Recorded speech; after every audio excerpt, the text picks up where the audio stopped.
नमस्कार मेरे मित्रों, कैसे हैं? उम्मीद है जहाँ भी हैं स्वस्थ हैं, खुश हैं, मुस्कुरा रहे होंगे।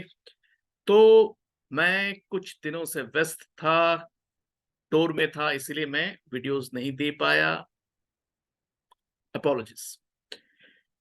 तो आज मैं जिस जिन टॉपिक पे मैं कहने आया हूँ, सबसे पहले मैं लूँगा बात सनातन धर्म के ऊपर जो कमेंट्स किए गए।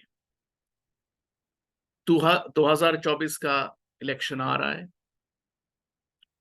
ज़ाहिर-सी बात है, इलेक्शन के लिए सब तैयारी कर रहे हैं। नया अलायंस फॉर्म हुआ है I.N.T.I.A. Versus NDA. So alliance form हुआ, अच्छी बात है। अभी उसमें प्राइम मिनिस्टर फेस कौन है, ये ढूंढना बाकी है। एजेंडा क्या है, वो बनना बाकी है। इन सब को छोड़ के अब जो है, अब कमेंट आता है सनातन धर्म पे। और सनातन धर्म को कंपेयर किया जाता है कोरोना के साथ, मलेरिया के साथ। तो जो मुद्दे होने चाहिए थे, जो एक कंस्ट्रक्टिव अपोजिशन को जो करना चाहिए था, दैट वाज कि वो मुद्दे बनाते। लेकिन ये सब छोड़ के टिप्पणी पे टिप्पणी दिए जा रहे हैं ऑन सनातन धर्म। कोई कह रहा है कि मलेरिया, डेंगू, कोई कह रहा है कि इसका फाउंडर कौन है। और इनको जो कहना है वो कह रहे हैं। जाहिर सी बात है, ये बहुत बड़ा निंदनीय चीज है। एक किसी भी सभ्य समाज में ये होना नहीं चाहिए। सब अपने अपने रिलीजियस प्रैक्टिसेस को करने को स्वतंत्र हैं। लेकिन किसी भी रिलीजियन पे इस तरीके के टिप्पणी का अधिकार किसी को नहीं। आपको अगर रिलीजन नहीं फॉलो करना है, आप मत कीजिए। आप नास्तिक बन के रहिए।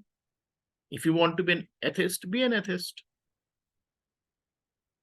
लेकिन आप किसी फिलॉसफी पे बिलीव करेंगे, और जो लोग दूसरे फिलॉसफीज पे बिलीव करते हैं, आप उन उन पे टिप्पणी करेंगे, तो वो गलत है।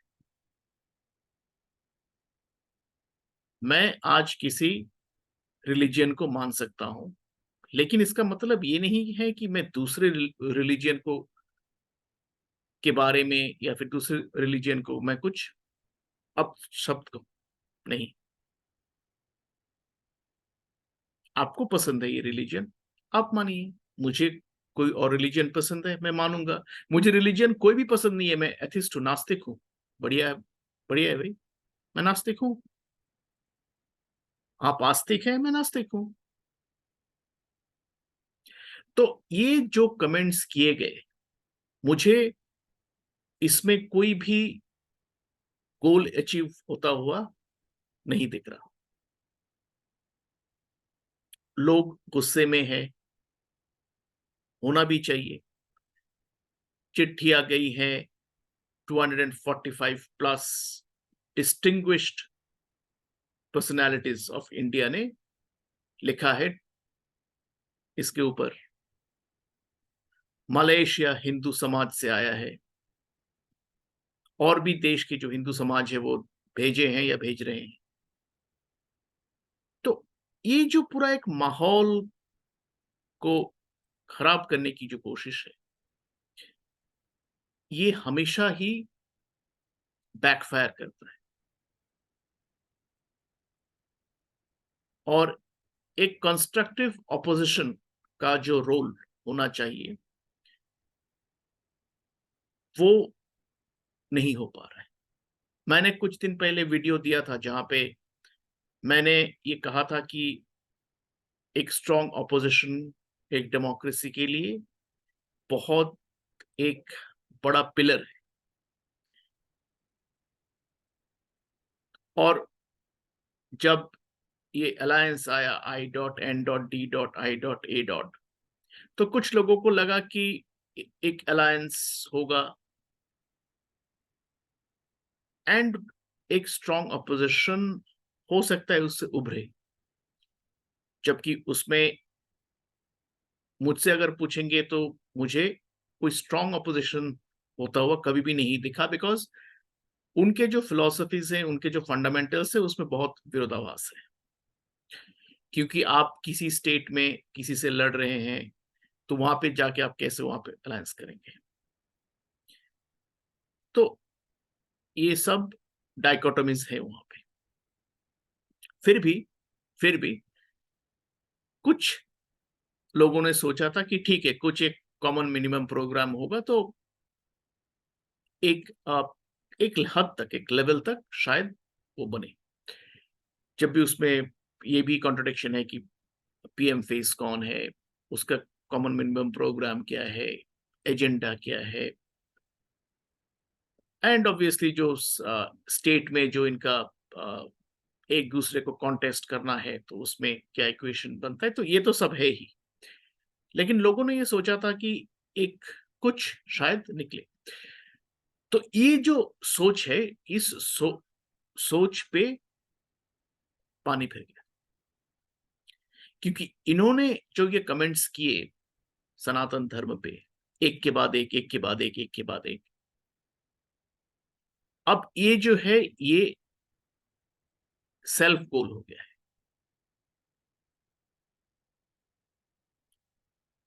और सेल्फ गोल मैं इसलिए कह रहा हूं क्योंकि अब जब किसी कम्युनिटी, किसी रिलीजियन पे इस तरह की टिप्पणियां करते हैं तो क्या होता है कि आप एक मैसेज दे रहे हैं आपकी फिलॉसफी के बारे में, आपकी आइडियोलॉजी के बारे में, आपके आइडियाज के बारे में, आपके थॉट के बारे में। तो ये एक बहुत ही गलत मैसेज पूरे सोसाइटी को गया है। हाँ, इससे क्या हुआ, इससे वोट बैंक अब कंसोलिडेट होने लगा है। एक तो है कि एनडीए लेड सरकार जो है, मोदी सरकार, एक तो उसका परफॉर्मेंस बहुत ही बढ़िया रहा, एंड अब जो है, अब ऑपोजिशन को चाहिए था कि वो एक बहुत बढ़िया सा कॉमन मिनिमम प्रोग्राम एजेंडा लेके आए। ये नहीं कि मैं गैस फ्री दे दूंगा, बिजली फ्री फ्री दे दूंगा, पानी फ्री दे दूंगा, क्योंकि आज के दौर में सब इंफॉर्मेशन के युग में रह रहे हैं। लोगों को पता है कि कुछ फ्री नहीं होता है, कुछ भी फ्री नहीं होता है, क्योंकि सरकार कोई रेवेन्यू अर्निंग डिपार्टमेंट या फिर कंपनी थोड़ी है कि उसमें टैक्स पेयर का मनी है। लोगों को पता है कि कुछ भी फ्री नहीं होता। और रादर मैं तो ये कहूंगा कि आज लोग इतने अवेयर हो गए हैं कि आप जब फ्री की बात करते हैं तो लोग सोचते हैं और ये पूछते हैं कि भाई, मैं जो टैक्स दे रहा हूं, मैं एक आम आदमी हूं, तो मैं जो टैक्स दे रहा हूं वो फ्री बांटने के लिए मैं तो दे नहीं रहा हूं। मैं ये दे रहा हूं कि मेरी अच्छी सड़कें बने, मेरे अच्छे स्कूल्स हो, हेल्थ एंड हाइजीन हो, मैं ये सब के लिए दे रहा हूँ, इंफ्रास्ट्रक्चर हो। तो अभी मोदी सरकार ने एलपीजी की कीमत घटाई, तो हमने क्या सुना कि I.N.D.I.A. अलायंस के कारण वो प्राइसेस घटी, जो कि एक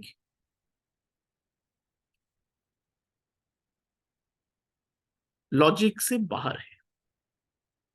क्योंकि सरकार जो है, सरकार इन्फ्लेशन पे कंट्रोल बहुत तरीके से करती है,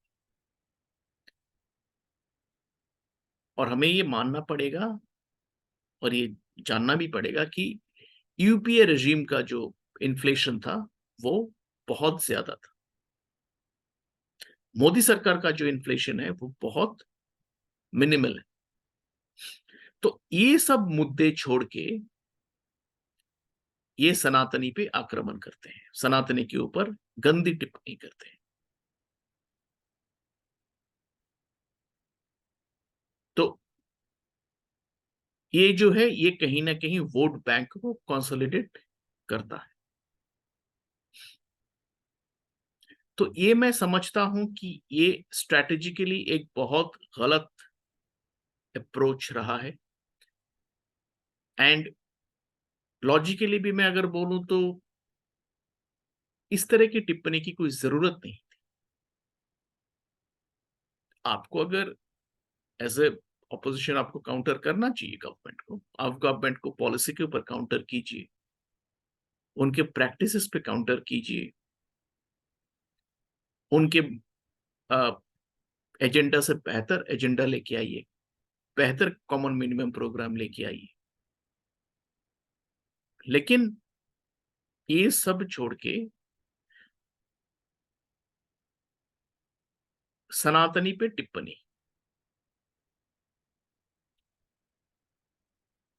मलेरिया, कोरोना, सनातनी। किसी ने पूछा कि सनातन धर्म का, हिंदू धर्म का फाउंडर कौन है?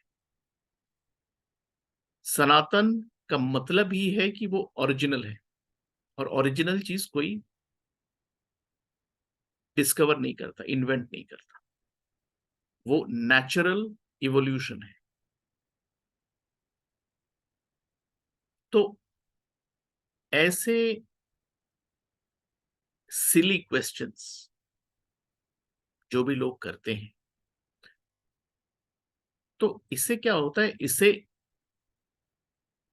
जो साख है पार्टी की वो गिरता है। अब क्या होगा? अब अभी तक के जो एग्जिट पोल या फिर जो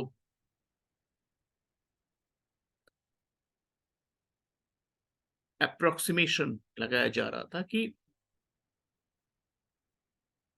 मोदी सरकार या फिर बीजेपी लेड एनडीए 2024 में they will come up with 325 plus seats. अब मेरा ये मानना है कि इस जो भी ये जो प्रकरण हुआ सनातनी धर्म को लेकर, अब आप देखेंगे कि वोट कंसोलिडेशन ऐसा होगा कि the Modi government will be in 350 to 375 plus seats in 2024। So consolidation of vote जो है, वोट अब बीजेपी को फायदा पहुंचाएगा। इससे पहले आपका राजस्थान का इलेक्शन है, मध्य प्रदेश का इलेक्शन है, छत्तीसगढ़ का इलेक्शन है, हरियाणा का भी इलेक्शन है, उसमें भी बीजेपी को फायदा देते हुए मेरे को दिख रहा है ये पूरा प्रकरण। तो बीजेपी के लिए जो है कि ये एंटायर जो सनातन धर्म के ऊपर जो भी बेहुदा टिप्पणी की गई, वो बीजेपी को फायदा पहुंचाने वाला है आने वाले इलेक्शंस में, state as well as centre. Centre में तो खैर पहले से ही Modi led government has been very strong, और वो होगा भी, क्योंकि आ, हम पॉलिसीज की बात करें, हम इंडस्ट्री की बात करें, इंफ्रास्ट्रक्चर की बात करें, हर एक इंटरनेशनल अफेयर्स, राइट। तो इस सरकार ने बहुत ही बढ़िया परफॉर्मेंस किया है, और वो कोई दौराई तो है नहीं, क्योंकि जिस तेजी से इस देश का इज्जत और नाम पूरे दुनिया में फैला है, I think that is incredible. और कहीं ना कहीं जो भारत का जो पासपोर्ट है, I think that is got a new recognition. आज भारत को छोड़ के वर्ल्ड ऑर्डर सोचना नामुमकिन है। आपने देखा होगा ऑस्ट्रेलिया के प्राइम मिनिस्टर ने कहा that Modi is the boss. तो ये जो मैसेजेस जो हमारे पास आ रहे हैं, ये यही दर्शाता है कि भारत आज एक बहुत बहुत स्ट्रांग देश के रूप में उभरा है। पिछले 10 साल में जितना इस देश का साख बढ़ा है, आप कोई भी इंडेक्स उठा के देखें, तो चाहे वो ईज ऑफ बिजनेस हो, चाहे वो इंफ्रास्ट्रक्चर डेवलपमेंट हो, so all in all it has been a very good 10 years of Modi government. So it was already strong. अब ये सारे टिप्पणी करके जो जिसकी कोई दरकार नहीं थी, कोई जरूरत नहीं थी, अब vote consolidation has become very very strong for BJP. दूसरा जो है मुद्दा कि इंडिया या भारत, इसके ऊपर भी मुझे नहीं लगा कि ऑपोजिशन को कोई इसमें आपत्ति होनी चाहिए थी, क्योंकि हमारे कॉन्स्टिट्यूशन में ये साफ लिखा है इंडिया दैट इज भारत। सो हमारे माननीय राष्ट्रपति जी ने जब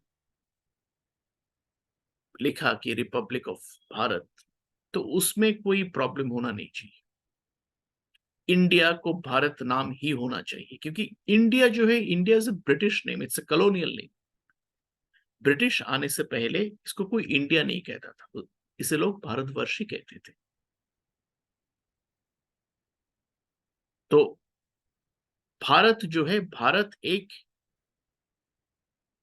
is the original name of this entire subcontinent, इसको भारत ही कहते थे। इंडिया जो है, इंडिया नेम तभी पड़ा जब ब्रिटिश ने।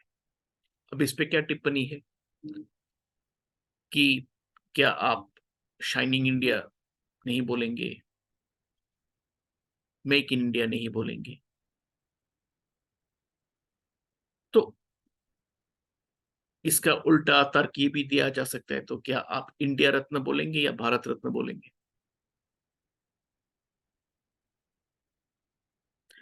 लेकिन तो ये जो तर्क वितर्क से हटकर हम सबको ये मानना चाहिए कि हमारा देश का नाम जो है वो है भारत। इंडिया जो है वो एक कॉलोनियल नाम है। तो इसीलिए जब ये सरकार एक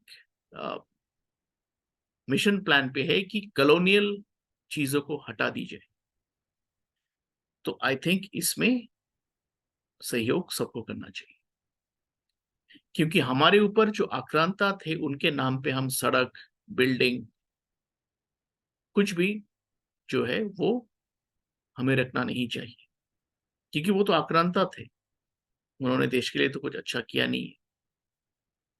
तो इसीलिए जो है, इसीलिए ये सरकार सही कर रही है कि वो हमारे देश का जो चरित्र है उसको निखारने के लिए वो जो हमारा भारतवर्ष और उससे जुड़े हुए जो नाम है वो अब वो इस्तेमाल कर रही है, या फिर वो नेम्स चेंज करके अब वो इस्तेमाल की जा रही है, और जो कि एक बहुत सही पॉलिसी है। तो ये जो डीकोलोनाइजेशन जो प्रोसेस है, ये बहुत जरूरी है, क्योंकि डीकोलोनाइजेशन से क्या होता है, लोगों में गर्व बढ़ता है, प्राइड बढ़ता है अपने नेशन के ऊपर।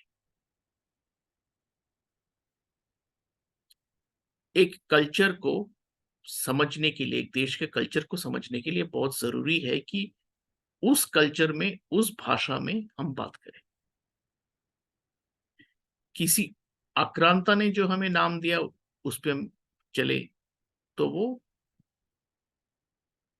ठीक बिल्कुल भी नहीं। हाँ, अब हम ये कह सकते हैं कि आक्रांता आए, उन्होंने नाम दिया, फिर वो जो छोड़ के गए, फिर जो पार्टीज पावर में आई, उन्होंने इसके बारे में कभी सोचा नहीं या फिर सोचना नहीं चाहते थे। अब जो पार्टीज हैं वो सोच रही, तो अच्छी बात है। अब जो है, अब हमें अपना खोया हुआ गर्व वापस मिल रहा है। Restoring pride of Bharat. History books में चेंजेस किए जा रहे हैं, होना चाहिए। आज हम लाचित बरफुकन के बारे में जानते हैं, बिरसा मुंडा के बारे में जानते हैं, बप्पा रावल के बारे में जानते हैं, और भी लोगों के बारे में अब हम जानना शुरू किए। तो ये जो एक एंटायर डिस्कोर्स है, ये बहुत ही लाभदायक है, जरूरी है, और मैं तो कहूंगा कि देर आए पर दुरुस्त आए।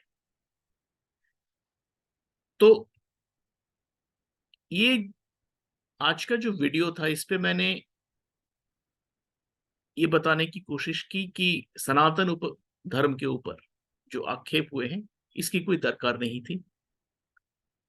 ऑपोजिशन को इससे लॉस होगा इलेक्शन में, वोट कंसोलिडेशन जरूर हो चुका है, बीजेपी को इसका बहुत बड़ा फायदा मिलने वाला है, और जो भारत वर्ष जो नाम के बारे में सोचा गया, तो वो बहुत ही सटीक है और वो होना चाहिए। वैसे तो चंद्रयान के बाद अब हम आदित्य प्रोजेक्ट L1 जो है, दैट इज आल्सो सक्सेसफुल, वो भी एक गर्व की बात है। G20 समिट में जिस तरह हमने अपनी साख दिखाई है, वो तो तारीफ काबिल है। तो ऑल इन ऑल अगर हम देखें picture, then India is at the centre point of global attraction, and we can all say कि आने वाले दिन में हमारा देश सशक्त होगा। और सबसे जो बड़ी बात है कि भारत वर्ष, भारत अब अपना आइडेंटिटी बना के चलेगा। मैं अब आप अब हम सब गर्व के साथ कहेंगे कि हम इंडियन नहीं, हम भारतीय हैं। हम अपने आप को अपने संस्कार के साथ जुड़ेंगे, अपने जड़ों के साथ हम जुड़ेंगे। तो गर्व के साथ ये कहते हुए कि हम भारतीय हैं, मैं आज की वीडियो को यही विराम देता हूं। लाइक, शेयर, सब्सक्राइब और कमेंट करना ना भूलें, और आपकी क्या सोच है वो भी जरूर लिखें। अगले वीडियो में मैं आपसे दोबारा मिलूंगा। तब तक के लिए स्वस्थ रहें, खुश रहें, और बहुत ध्यान रखें अपना और अपने परिवार वालों।